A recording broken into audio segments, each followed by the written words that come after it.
This is the Nobel Podcast, where we talk about how to optimize your technology, life, and mind. We're joined by special operations veterans, entrepreneurs, investors, and others who have overcome difficulty to make it to the top of their craft by staying in the fight.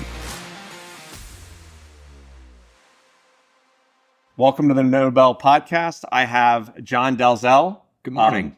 You were Marine Corps, law enforcement, FBI, and now head of security for Blue Cross Blue Shield of North Dakota.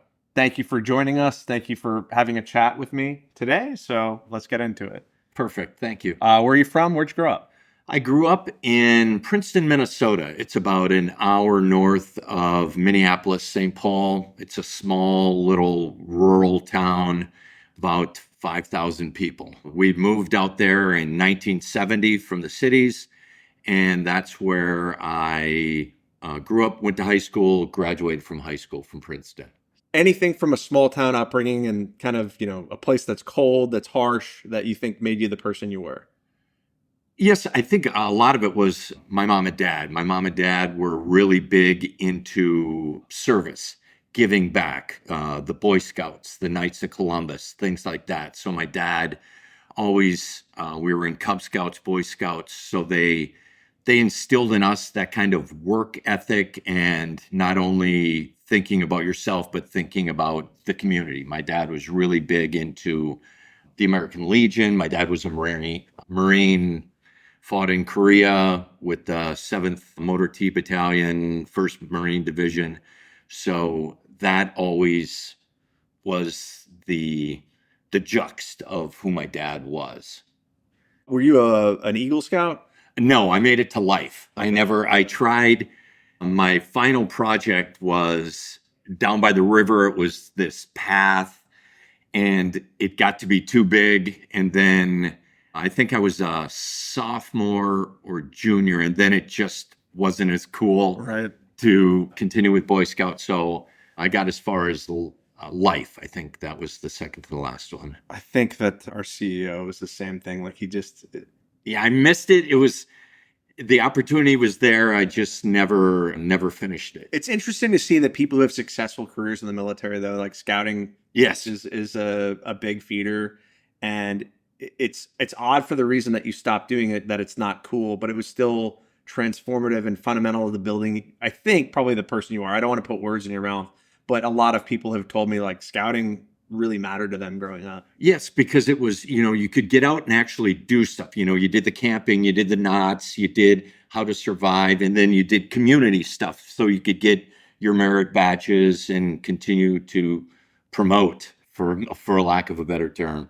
So we ask this a lot of the times. So far, it sounds like you were a good kid, but did you ever have some stories where perhaps you may have bent the rules, got away with it? Were you a good kid? Were you studious, or were you skirting the lines? I was a pretty good kid. My mom and dad, or my mom was big into school. So if we got anything lower than a B, we couldn't compete in sports or activities. So we had to keep A or B. But yeah, I think for the most part, the juvenile stuff, playing tag, we played tag in town with vehicles, trying to drive around and stuff to avoid the cops and flashlight tag, but doing stuff that other people that I learned, when I joined the Marine Corps and continued on in life, what they did in high school. I just never did. Didn't drink too much in high school. What sports were you into? Football, wrestling, baseball, and track. So did one stand out more than another? I liked wrestling. I was brutally average at best. My youngest brother, who was a year younger than me, he was a tremendous athlete. He was all conference in football, went to state in wrestling, went to state in track. I just was brutally average at best. I think wrestling doesn't matter as much. I was a wrestler, and I just love the one person against another, almost naked on the mat. You only have yourself to blame. It's an individual and team sport at the same time. Yeah. I learned a lot from that. Yeah, because you depend on the team, the overall, but while you're in the arena, it's just you and him. So when did you get into the Marine Corps? I went to boot camp June 21st, 1981, about less than a month after I graduated from high school. Okay, so straight in, young kid going into it. What were the movies and stuff leading into that? What was the picture in your head that what boot camp was going to be, and did it live up to expectations? Picture in my head, I just remember my dad talking about it, and then thinking of not Gomer Pyle, because Gomer Pyle was on, and we never thought of that. But I thought it was going to be a lot tougher than what it was. Right. They still could, in 1981, they could still hit us and kick us. You know, when your flutter kicks, you get kicked or you could get thrashed like that. But it wasn't the physical portion of it, the running and stuff like that wasn't as hard as I thought it would be. You know, when we went out and did... Where did you do it? San Diego. San Diego. The real boot camp. So we did, because we had Mount motherfucker. So we had to go out and spend the week out there. But it wasn't horrible. I was from a small town in Minnesota. So, you know, you see the total breadth of what the country is, the diversity, things like that. But it was, you know, I thought it was good, but it wasn't as bad as I thought it was going to be. My nephews just went through boot camp. One of my nephews graduated, I think, a week ago, maybe not even. Oh, nice. Ago. So from Army, and I think he had the same thing to say, that what was your expectation going in? And I had talked to him about it previously, and he's like, you know, it was actually more like the movies than I thought, because you're just basically like, it's not that hard. But somewhere about like week 3, you're like, all right, now they're going to ramp up. And then they didn't. Never did. It never ramped up. That's exactly it. You had the physical portion, obviously, but there was a lot of the intelligence and the academics, you know, the history of the Marine Corps, all the way through the wars in World War II, Korea, Vietnam, you know, moving through Khe Sanh and things like that. And where we were early 1980, 1981 with everything that was going on in Central and South America. You know, it was basically the touch point there. So, you know, and I had the benefit. I went in, I wanted to do something with helicopters. So that was my contract. But when I got to boot camp, the Marine Corps, always on day one, you take the ASVAB. So I had scored really well on the ASVAB. So then I got switched from my contract to 2600. Signals intelligence is what I did. So we got the benefit of, during boot camp, we had to fill out the background investigation. So the platoon might be out marching or doing whatever. We had to go for, 1 or 2 hours a week, to fill out the background. So we got away from things. So it was nice to set up to get the background, then went to school in Pensacola, which wasn't a bad thing as an 18-year-old kid. Sure. So let's talk about some of the high points in your Marine career. My Marine Corps career was really good. Did a lot of traveling, and I was with 2nd Radio Battalion out of Camp Lejeune, and we deployed a ton. Being a single guy, got more opportunities to deploy. So we did a couple of NATO exercises, and then in 1983, I deployed to Beirut, Lebanon as part of the multinational peacekeeping force, and was there. We landed in country in early July. We're there July, August 29th was the first time that 2 Marines had died. Took a mortar shell into the tent. Things were ramping up. IDF, all culminating on October 23rd, 6:20 in the morning, when we got blown up. So where were you in regards to that physically? I had because it was Sunday morning. So on Sundays, the chow hall didn't open till 8. But they had a coffee point that opened at 6. So my shift started at 7. So got up out of the rack, went and grabbed coffee, and I actually went into the BLT to go wake up a buddy, because we wanted to go out and we were going to do a patrol down to the marina later in the morning. So I went in, woke him up, walked out of the building and walked to our intel center. The radio battalion was attached to the headquarters of the 24th. So I was about 110, 115 yards away when the explosion went off. Holy cow. Yeah, blew me into the wall. We opened up the door and we thought immediately I thought we had taken indirect fire, or they had finally hit the headquarters building. And then everything was blown off the wall in our intel space. And then somebody came running in and said they hit the BLT, the battalion landing team headquarters, which was in an old hotel building. And so me, and there was 4 of us in our comm center. So Mitch and I put our vests on, helmets, and we were going to go while Hack and Chuck stayed and worked. So went out, walked around the corner, and we met 2 Marines coming at us. And their eyes had been blown out of their heads, so they were like dangling down, and they were walking like when you cut, and this is a terrible analogy, but it's the analogy I've always used, is like when you cut the head off a chicken, they still run. Well, these 2 guys came Boris, and the minute we put our arms to them, like, hey guys, they kind of collapsed. They're just in shock. Yeah. And they were dead men walking.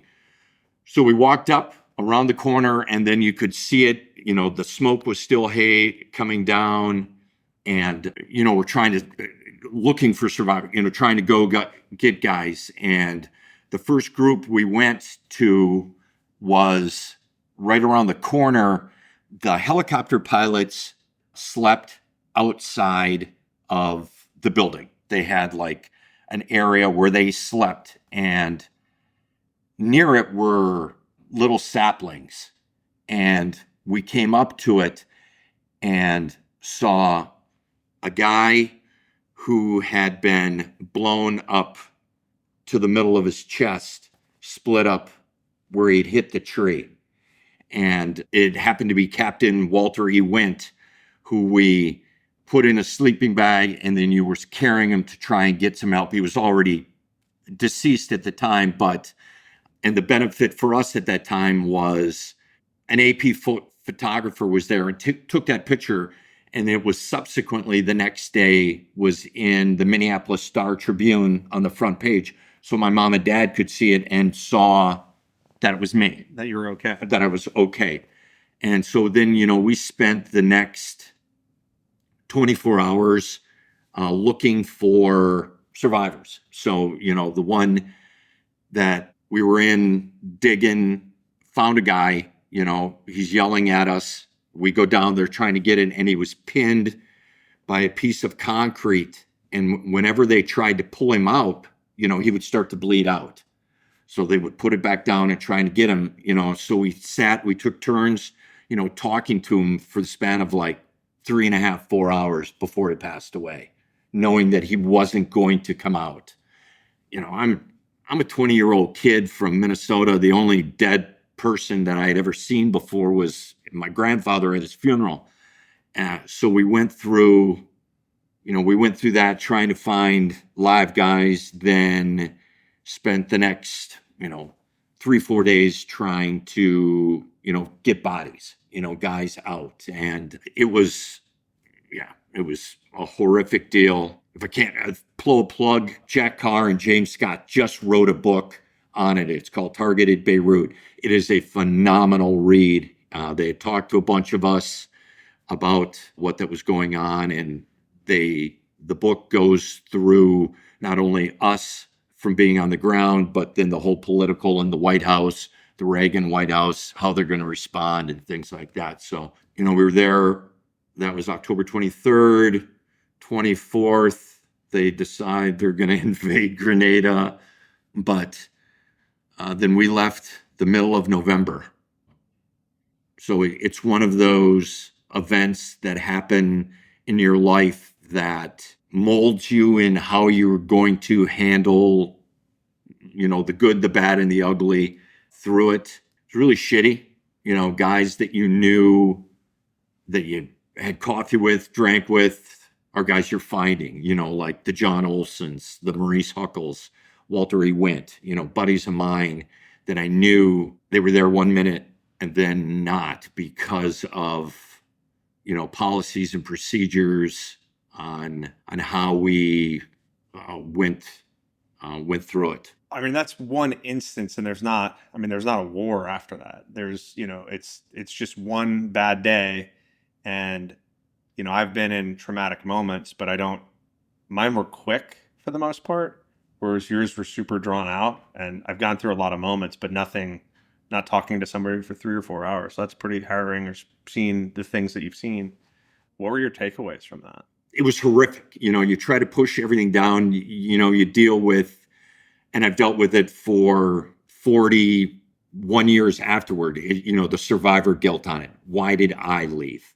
Why did the two things of thought, why did I walk out of that building at that time? And when I look back at it, it's the reasons, I never contemplated suicide, but I volunteered to do a lot of deployments afterwards, hoping at some point to come home on my shield. It was one of those that I didn't realize till I talked. My wife's in the mental health field, and she talked me, when we finally opened up about it, things like that.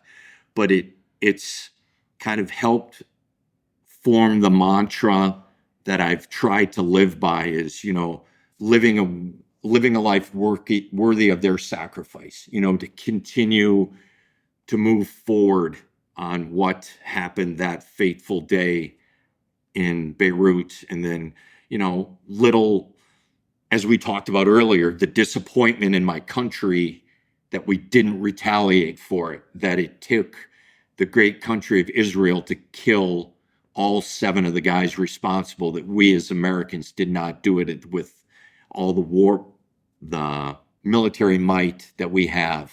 That was disappointing to me, that we never retaliated for the 241. It was a shitty day, and I got some closure because as we moved forward, went to college, went to the state of South Dakota, was a criminal investigator. And then when I went into the Bureau, I went to Beirut in 2011 to 2012 as a year as the assistant legal attaché there. I was the only FBI person in country, and I got to go back to the site. Would have been like the 34th, or no, like the 27th or 28th anniversary. And actually, they took me to the site, the actual site of the bombing, and was there on 6:20 in the morning on October 23rd, 2011. And, got to try to get closure, had the same thoughts. But then when got back, went and talked to the ambassador and got permission to raise funds. So the U.S. Embassy in Beirut is the only embassy in the world that flies the Marine Corps colors 24/7. I reached out to some buddies. We were in Beirut together. We raised like $20,000 for the flagpole. The ambassador reached out to General Mattis, who was the CG of CENTCOM at the time. He came and dedicated it. So, but it's been a never-ending cycle to try and give back, go against anything that I could do to get back at Hezbollah, to try and bring furtherance of that. I think that is a fair assessment. And it's one of those things that takes a lifetime to kind of get used to or to come to terms with. And I think it's interesting that later in your life, you got a second opportunity to do that and almost turned it into a third, to know that, something that happened when you're 20 years old changes your life, particularly the dramatic way that is. How many casualties from that? I don't remember. 241. 241 at the time, so it was 222 Marines, 18 soldiers, 18 sailors, 3 soldiers, I think is what it was, if that goes to 241. So I think we'd lost 8 before and 10 or 11 afterwards. So single greatest loss of Marine lives second only to the Battle at Quai San. The FBI came and investigated. Tom Locke did the investigation. Largest non-nuclear explosion at that time since Hiroshima and Nagasaki. It was a shitty day, but it formed the way my life went through. And as your point, you say it took a while. It took me a while to admit that some of the issues that I had were related to that, because I was a Marine, I was a cop, I was an FBI agent. That's a sign of weakness, to admit it until you realize that talking about it and was actually a sign of strength to further on. And, my wife, she's a saint. We've been married 34, almost 35 years and dealing with the craziness that is me. And, bringing it forward was, it's a life-altering event. And everybody, just like you, went through scenarios that were didn't have the scale is much less. And even some of the ones at the scale that I felt were higher, that's the scale. That's incredible. It's just. And it was because, and we were in such a time that, no social media, no new, there was news. So we were 8 hours. So we got blown up. It was like 12:20 at night on a Sunday morning. So my mom went to work that day. She worked at an Elam home. And one of my best friends from high school, Jeff Voller, had called my dad at like 10 o'clock in the morning and said, "Hey, Rodney, have you heard from John, or how's John doing?" And my dad's like, "What are you talking about?" And my buddy Jeff goes, "Turn on the news. I will talk to you later." Hung up. My dad turns on the news, and then, it's everywhere. So then he goes into town, talks to my mom, they get it. Right. They come back, and at like 3 or 4 in the afternoon, a black sedan pulls up into our driveway. My mom, not a big fan of that. And 2 guys get out, and my dad looks outside and said, "He's not dead. They're not in uniform." So the 2 guys walk up, knock on the door. "Rod and Rosie Dalziel, yes, your son John's okay." And they ask, my mom and dad start asking some questions. They go, "Nope, that's it. That's the information we have." It's because we were an intelligence unit, the CIA station in Minneapolis, who we were, with the whole agency, they had sent them out. So my folks were a group of probably 20 parents in the United States that knew that their sons were okay. So people, my mom, another radio station did an article in the newspaper. So other parents are calling like, "How did you know?" Because it wasn't until like 4 or 5 days after that AT&T had opened up the phone lines. So we all got to call.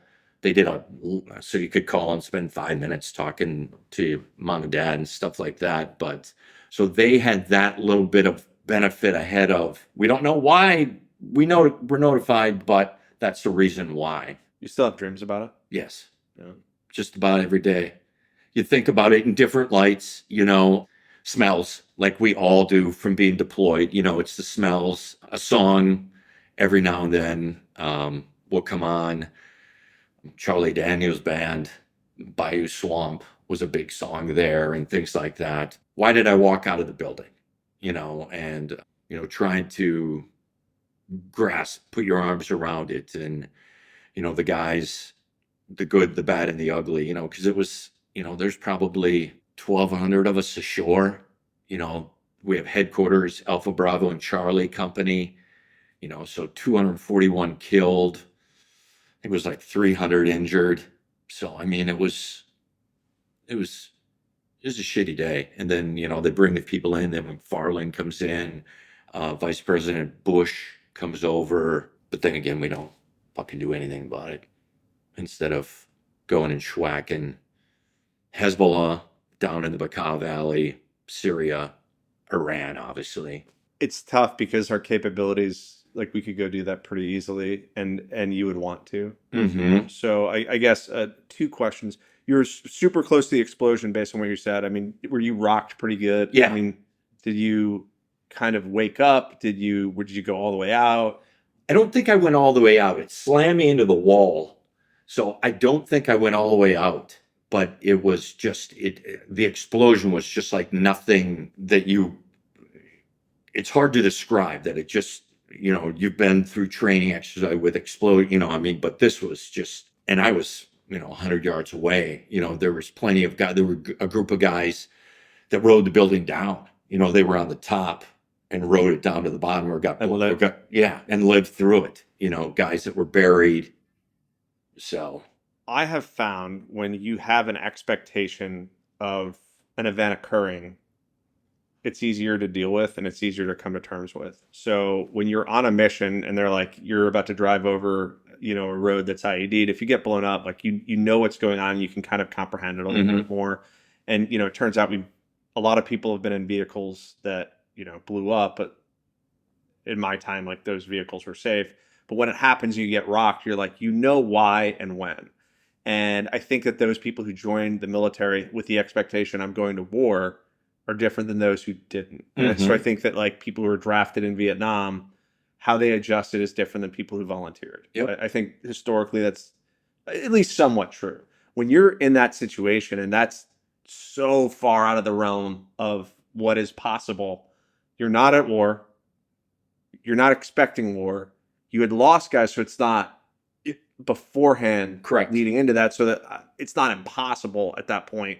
But you're at a point where we're tired of Vietnam, so we're not going to go into another war. Even the hostage rescue was a failure in '80, and that kind of set up the the tier 1 units kind of started. We're starting at that point anyway, and you're at a point where like America at war is the only idea is nuclear from the Cold War. Like that's the only thought of what could happen, and you get blown up with no expectation, and then there's no response. Were you angry from all of this? Like what was the emotion? Oh, God. What was the emotion from all of those things? Because it's totally unexpected. Coming to terms with it, I feel like I would be angry. We were angry. I mean, it wasn't just me, it was all of us, that we were seeing that there was nothing. When we started taking shells in August after the 2 guys had died, and we were identifying, I was part of the team that we did direction finding, so we could, we were not only, finding out where the bad guys were, but we could do geolocate them, so we could hit them with mortars if they chose, but they chose to shoot illumination rounds, to scare them, stop, so hit, and, then they rolled in the battle groups. New Jersey was on site, shoot those 26-ton bombs in, so, and it really was. It was so frustrating that we knew we had the capabilities. We had a carrier group in. You saw the planes fly over us every day that we knew where their targets were, and they chose diplomatically not to pull the trigger. It's frustrating. It was huge frustration, and it made you angry. The definition of peacekeeper, that's what we were. We're Marines. That's like a dog on a leash, and yeah, I mean, I'm a huge Reagan fan. I thought he was a great president, the administration, but that part of it was just shit, and they made Colonel Garrity the scapegoat on it. Obviously, we're America, we have to have a scapegoat. So, the colonel was the scapegoat on it, even though they put us in a situation where we were at the airport, the Shoof Mountains were in the back, and he was in a no-win situation. And obviously he was a brilliant dude. So he got out of the Marine Corps, went and worked another 20 years for the CIA as an expert in the field, and now is living in Phoenix. So, and a great dude. I've been down to visit him several times. Just a brilliant dude. But the frustration, and I hadn't felt it in a long time, the frustration about it, till I read Jack and James's book again, and they went into significant detail about the White House and the battles between Caspar Weinberger and, the president, and deciding not to retaliate and engage is just shit. So I think that the anger, a lot of the time when you get out of the military, and particularly when you've gone through, trauma, I think that is one thing that people struggle to let go of, I think, for the rest of their life. You're angry and you don't know why about things like that. I think the Afghanistan withdrawal for me is pretty tough, to look at that and then see the suffering and why did we do this then?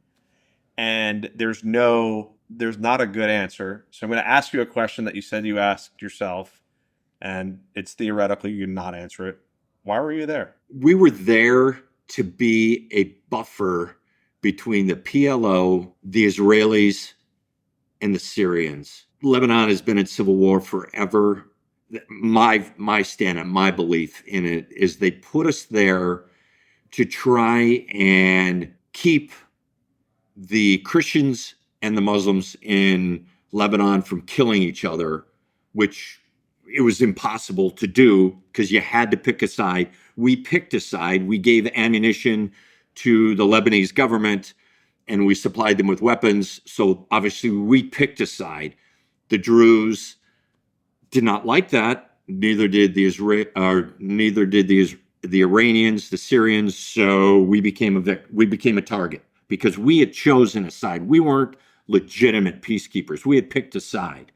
And with not allowing to fight, even though we had, M16s, you couldn't put magazines in while we were on station. But when we were out patrolling, we could have magazines in. You just couldn't have one in the tube, which we all know what that's like. So in the timeline of your life and who you are and the person you became there, in the scope of that, asking that question again, why do you think that you were there in terms of what it did for the rest of your life? Is there an answer or not sure? Not sure on the change of why we were there. I know at 61, looking back at my life. That's what I'm. I know. That's what I'm. Yes, I know. What did you take from that led you to that? The person who's going to get carried out on the shield, rather that I'm going to go into this. I'm going to law enforcement. You spent your whole career doing that, and you continue to do that. Did you get something out of that positive? Yes, and it took me a long time to figure that out. And actually, my wife is the one who brought it up to me. That yes, it was a shitty day, but look at the positive that you've done moving forward with the law enforcement, with the state of South Dakota, with the FBI, doing multiple deployments. I deployed thinking in my mind that I could make just a little bit of difference, so my two sons or any of their friends would have to go to war. War's a shitty deal. We've both been there, done that, and it's a place that you do not want your children to go.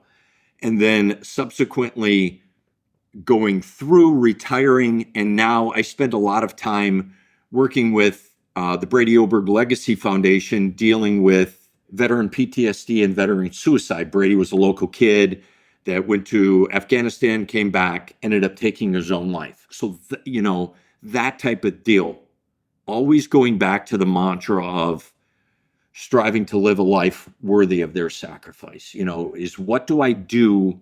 Does it make it better for the memories of John Olson, Maurice Huckle, Walter E. Wint, and subsequently later in 2021, one of my best friends from the FBI took his own life shortly after he retired from the Bureau. I'm trying to understand. I can understand the darkness. Been there, done that.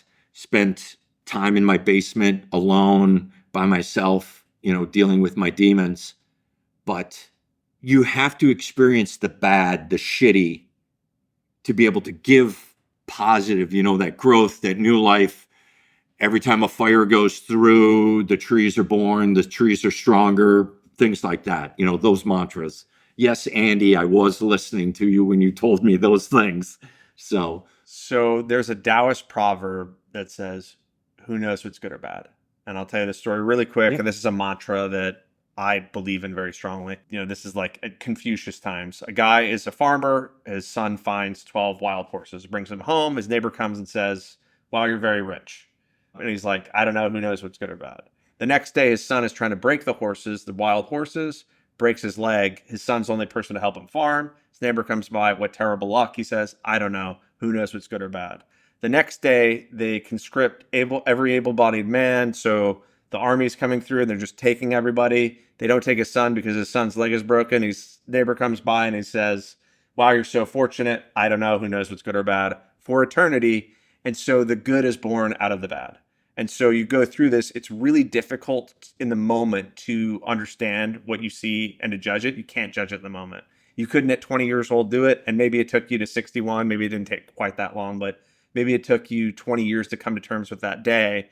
But I still think a lot of us do that. And everybody in their life, I think that we think that we're fortunate or not fortunate, and who knows what's good or bad. Where's the lesson? And the lesson might not be for many years. So that's something that like I believe in, whatever it is, the good is born from the bad. So like 9/11 was pretty shitty, but there's a lot of great people who stood up. When a terrible war breaks out, usually it's a great time of peace afterwards.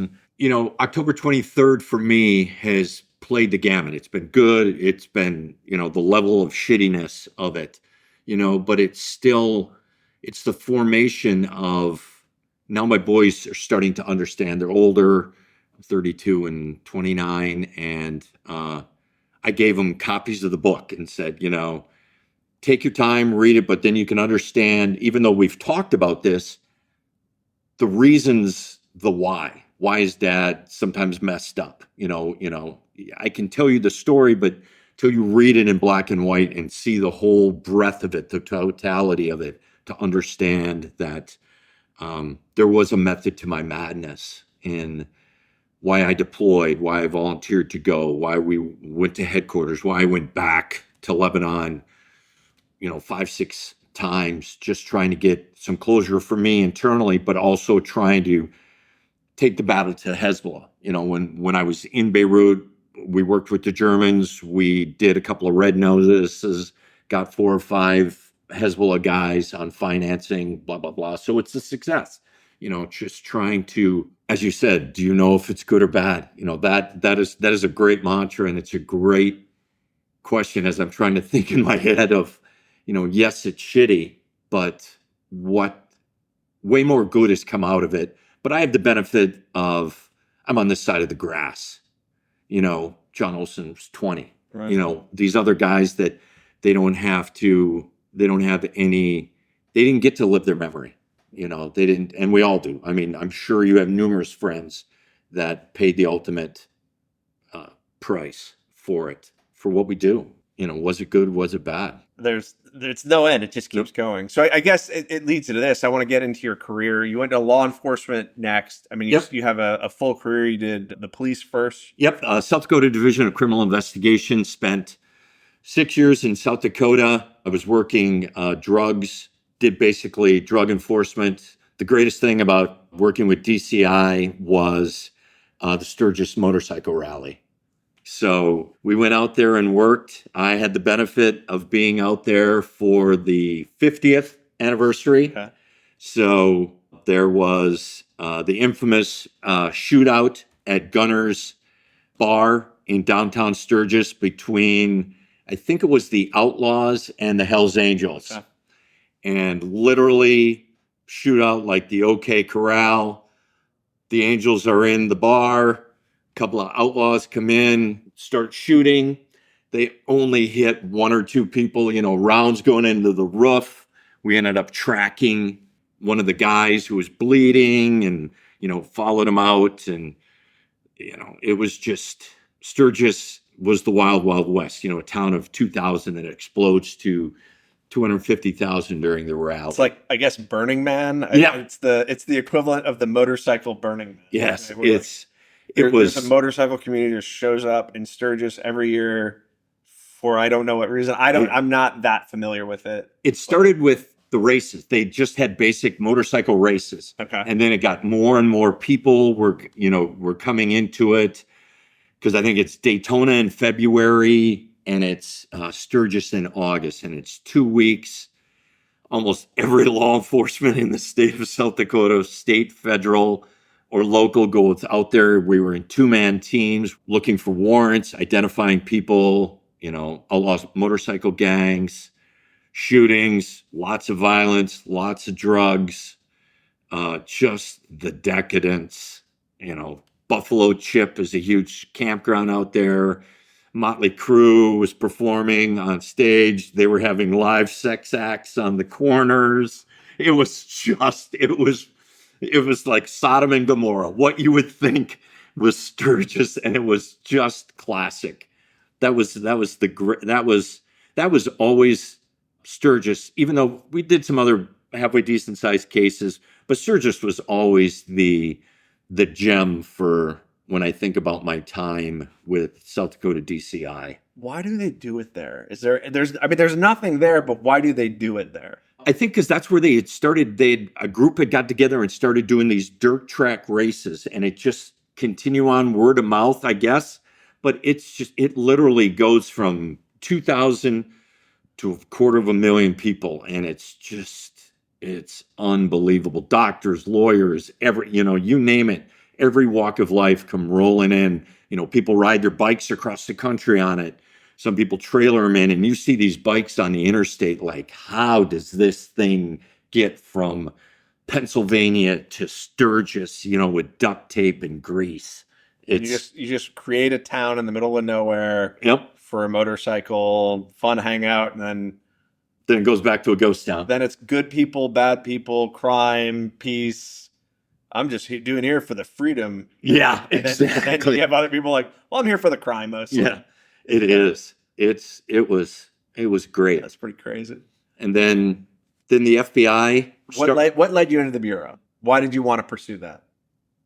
I got in a pissing match with my boss over a case that I thought was bigger than what it should. And so the FBI had started recruiting because they had been a hiring freeze up until like 94. 94, they opened up the hiring again, and then they started hiring more cops. So I got recruited. Charlie Draper. And you have to have your degree as well. Yes. So you'd already gotten your degree. Yep. I got out of the Marine Corps, went to Winona State, a small college in southeastern Minnesota, graduated from Winona State, got hired by South Dakota DCI, and then got in a pissing match with Dwayne, my supervisor, and then took Charlie Draper up on the offer to test, did the test, and got hired, the background, all blah, blah, blah, and went to Quantico.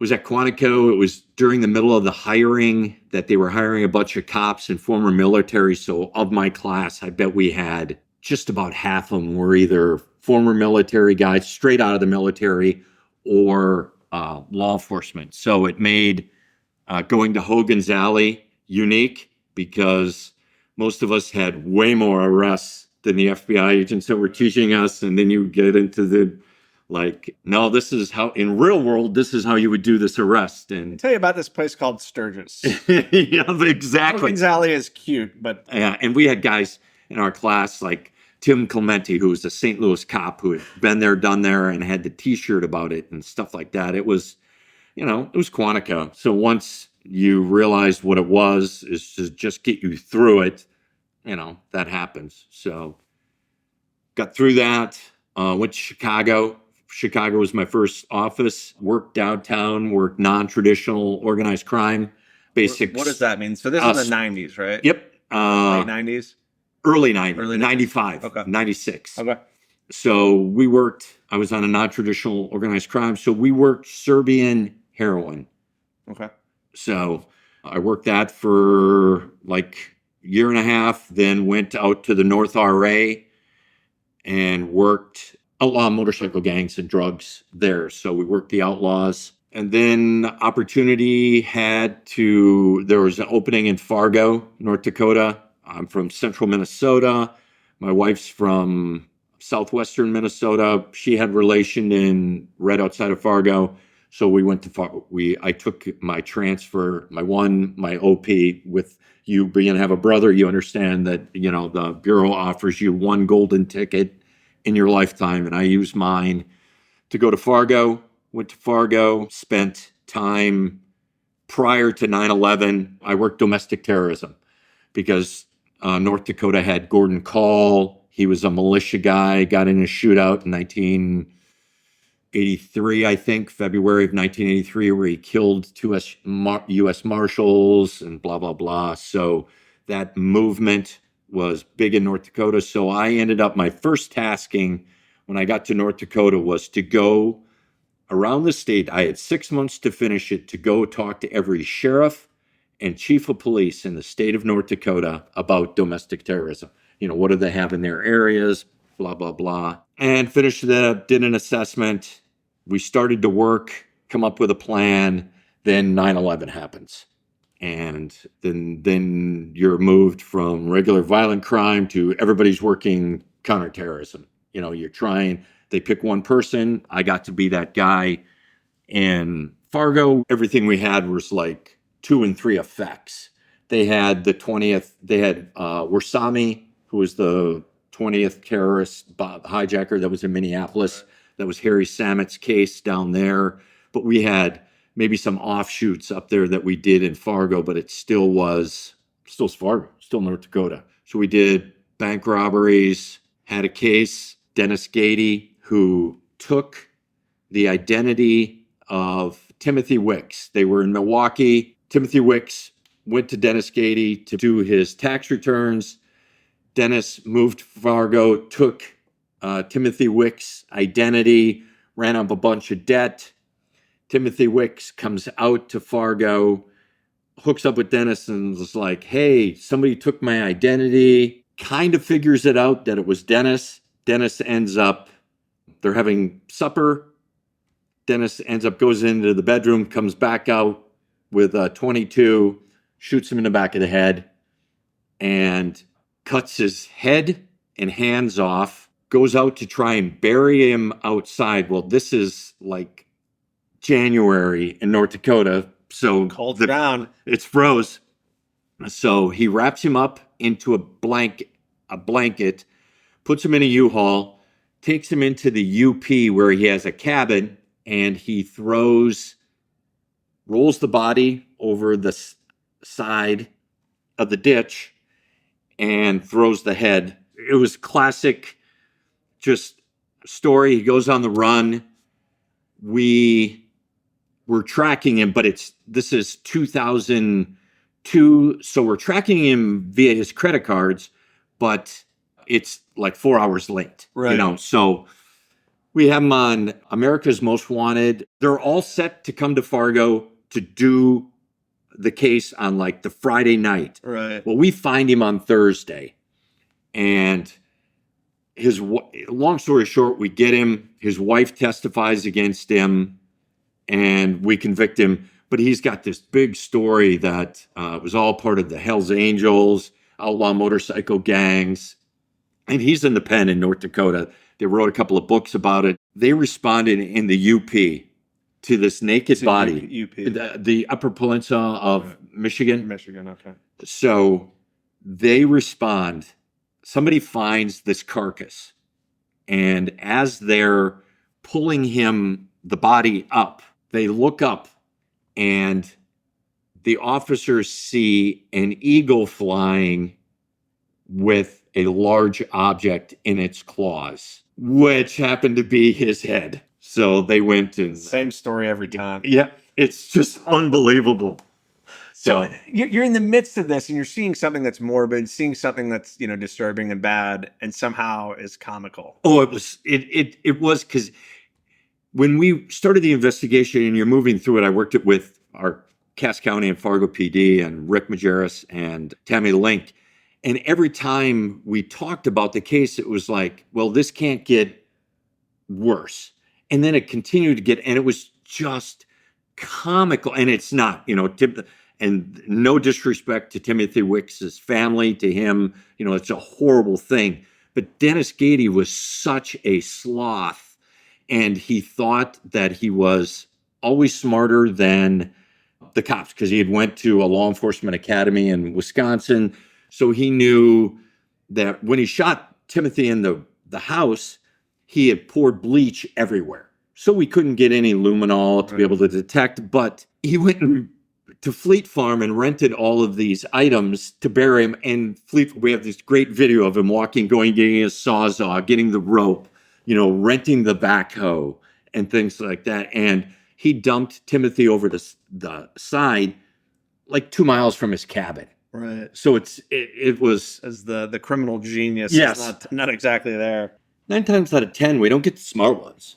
Right. It's the ones that, make a mistake or just, everybody, I'm bulletproof, there's never, they're going to, but, we have sources, if not for informants, we wouldn't catch half of them because, the angels have a great saying, the only way 3 people can keep a secret is if 2 of them are dead, Right. So that's why, sources are so instrumental in what we did both with South Dakota and especially with the Bureau. I mean, sources are everything. Another thing that my brother says is he's like, I don't ever start asking questions until I already know like 80% of the answers. Exactly. And so like I don't just like that is what an investigator does. I'm going to talk to literally every single person I can before you if I think you're the guilty one. And then I'm going to go in, I'm going to know like 10 answers that are corroborated.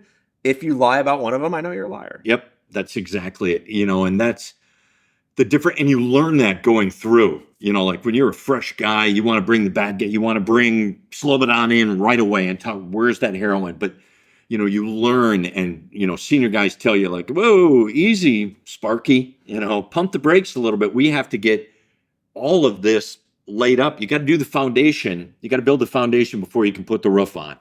And it just, through experience, you'll learn that. And it is the subject is always the last guy to bring in because you want to have everything. You want to know the answers to all of the questions before you get to the hard one. Like, who's your supplier?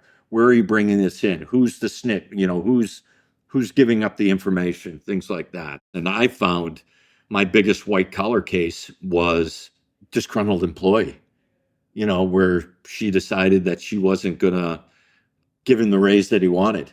So he's like, I'll show you. Here, she's got 2 sets of books. Boom. So it is. And sometimes you want to think, oh, I'm this great investigator. I can do it. No, a lot of it is luck. It's Right. luck in being able Someone to. told me that Yep. I just needed to do this. Yep, that it is. And, being able to recruit sources and think outside the box. That's the successful guys, at headquarters cities or out in the RAs, which was always the best with the resident agencies when there's only 3 or 4 guys in an office, because you get the flexibility to go out and do everything, work every violation, which is what I liked. So in your career, you had the opportunity to actually go overseas to, war zones, and you ended Yep. up, telling the stories.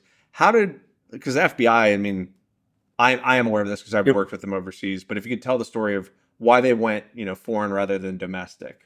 Well, after 9/11, and then when we got engaged in country in Iraq and Afghanistan, the FBI Director Mueller had mandated there's 2 tracks that you could, when you went to Iraq or Afghanistan, there was 2 things that you went. You either went as capacity building, so we would investigate, we would assist their law enforcement, and in Iraq we did the regime crimes. So RCLU, a group of agents went over, they were in Baghdad, they were situated we had the BAC, and they investigated crimes against the country by doing law enforcement, doing police things. And then we have the other group that were the tactical embeds. We were embedded with Special Operations Command to do the things that we do. We are the best interviewers / interrogators in the world.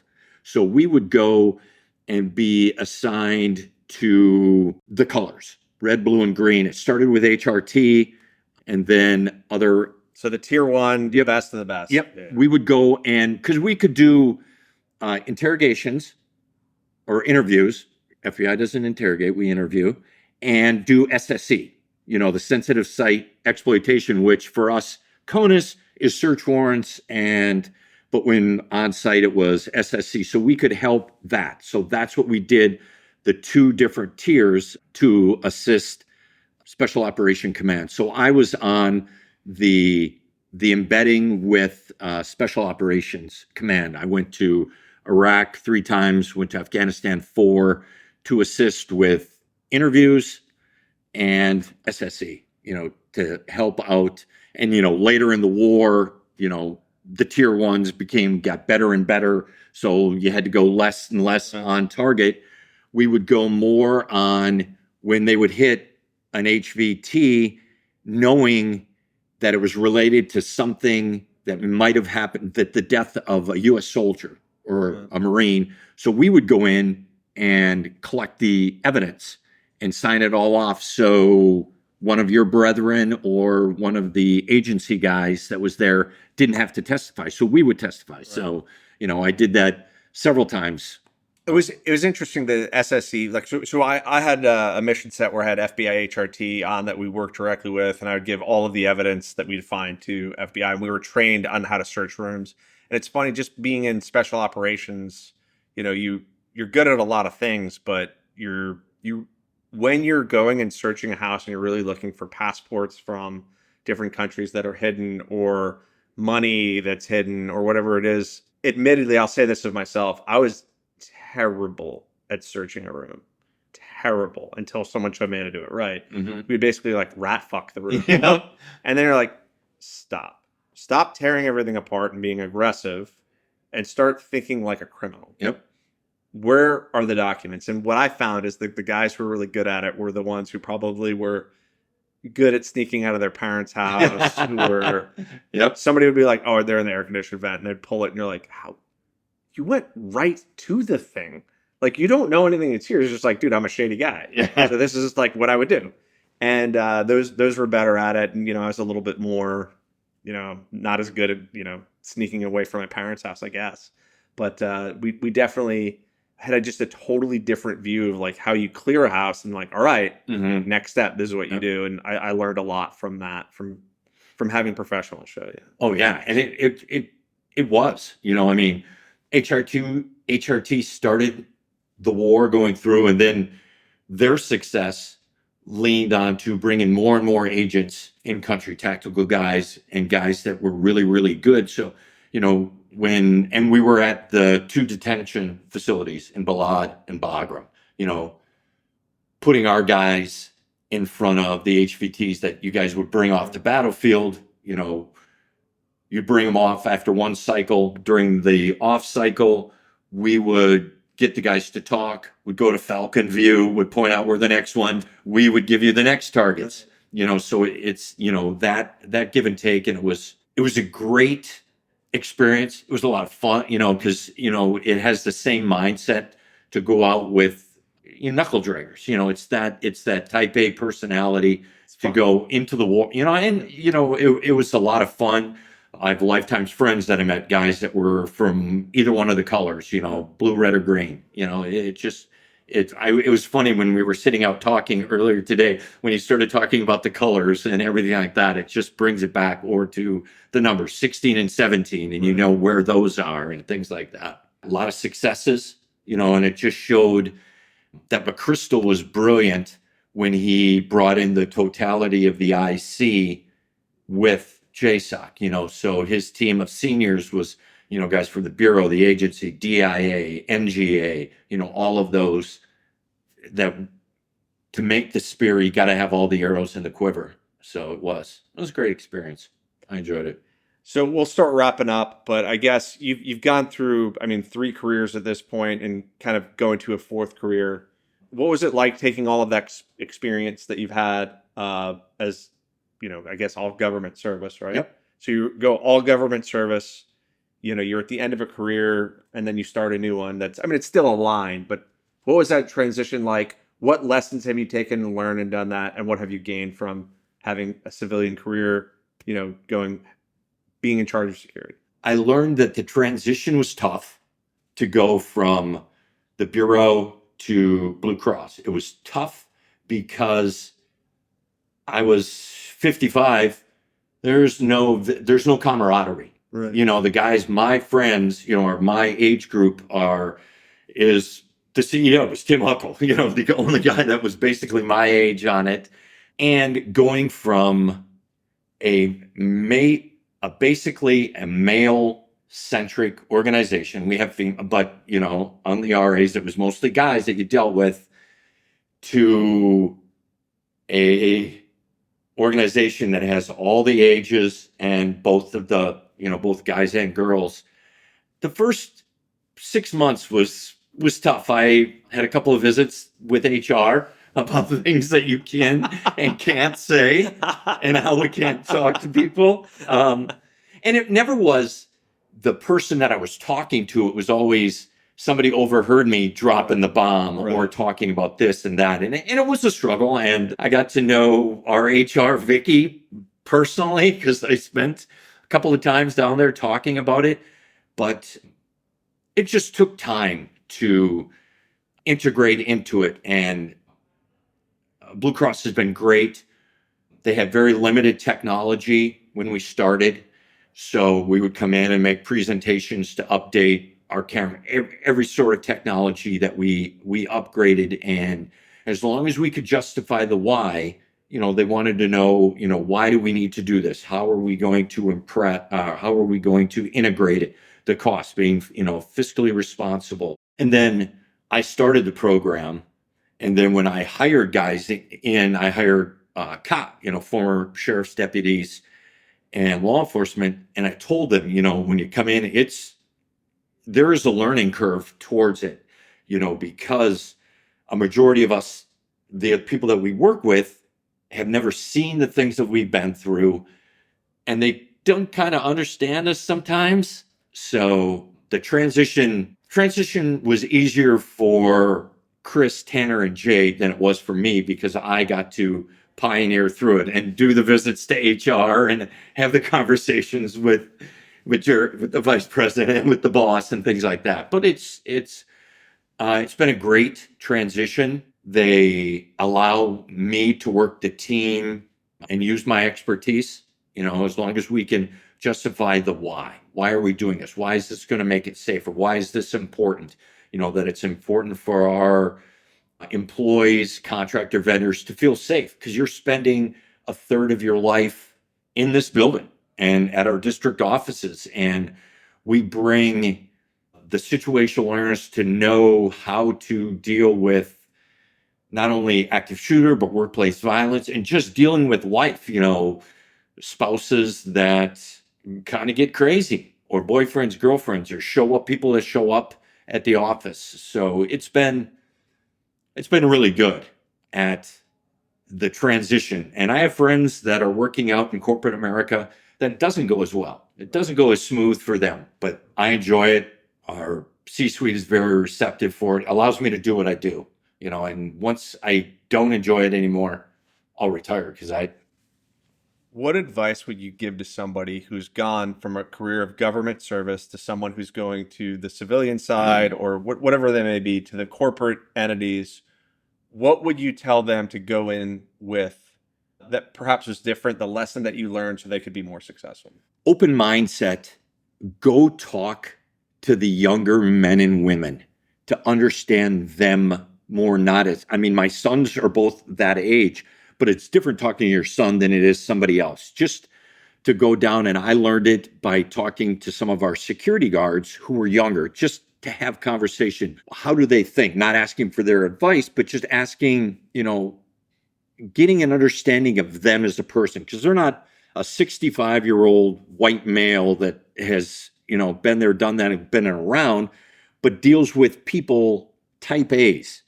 It was a struggle for me to deal with type B's, and, people that are laid back, because with this, sometimes I can be offensive just because of who I am, and it's just the body. Yes, it's just the package. The package is the mess sometimes, but it's understanding that what they're thinking. And I learned that because our HR, she said that, I'm going to give you some advice. It would probably help you to spend some time when you're in the cafeteria to not tell guys to pull their pants up, but to have conversations on, what they do, So that's the advice I would give, is you're going to have to work with them. You're going to have to embrace it, and you're going to have to get them to be collaborative, because they're the guys, the younger guys that are doing the IT, that are going to do my deployment. I can come up with the idea. I can buy this equipment, but I'm not deploying it. I'm using my IT, my information security, all of these guys, and they're younger guys. They're brainiacs. They're those type of guys. They're not of my ilk, but I still have to learn how to talk to them, how to relate with them, to get them buy-in to help me out, not just because I'm a crotchety old man. Well, I want to probably cut it here. Is there any other last bit of wisdom that you want to share with everybody before we end it here? Again, the mantra in everything that we do, to live a life worthy of the sacrifice that the men and women of our military and our first responders do. That's important to me. Well, I'm honored that you joined us here, and I'm happy to have learned from you and got to share some of your story. It's incredible. Thank you for joining us. Thanks, brother. I appreciate it. Appreciate it. That's it for this episode. If you want to check out more from the podcast, head to zeroeyes.com/nobel, where you can see show notes, read more about our guests, and suggest guests or topics of your own. Until next time, stay in the fight. Don't ring the bell.